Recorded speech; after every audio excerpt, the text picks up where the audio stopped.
দেখতে দেখতে আজকে 2 দিন হয়ে গেল। ফেসবুকে ঢুকলে শুধু টনি আপুর হাজব্যান্ডের নিউজগুলো যতবার দেখি ততবার নিজের অজান্তে বুকটা কেঁপে ওঠে।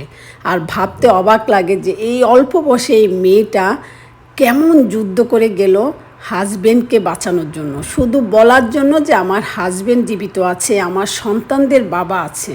কিন্তু তারপরও আমরা একটা জায়গায় হেরে যাই। আমাদের যদি ব্যাংক ভর্তি টাকাও থাকে তারপরও আমরা হেরে যাই ছোট্ট এই নিঃশ্বাসটা যদি আল্লাহ পাকে আমাদের কাছ থেকে যখন নিয়ে যাওয়ার সময় হয় তখন। তারপরও আমি বলবো ইতিহাসের পাতায় ভালোবাসা অমর হয়ে থাকবে এই টনি আপু আর হাজব্যান্ডের প্রতি যে ভালোবাসা। অথচ কত জনে কত খারাপ কথা বলছে, আপু কিন্তু কিছুতে কান না নিয়ে ওনার হাজব্যান্ডের চিকিৎসা শেষ পর্যন্ত চালিয়ে গেছে এই থাইল্যান্ডের মতন দেশে। ধন্যবাদ জানাই তোমাকে, ছোট করব না আপু। তোমার কাছ থেকে আমাদের অনেক কিছু শেখার আছে, অনেক কিছু। তোমার হাজব্যান্ড ওপারে অনেক ভালো থাকুক, দোয়া করি।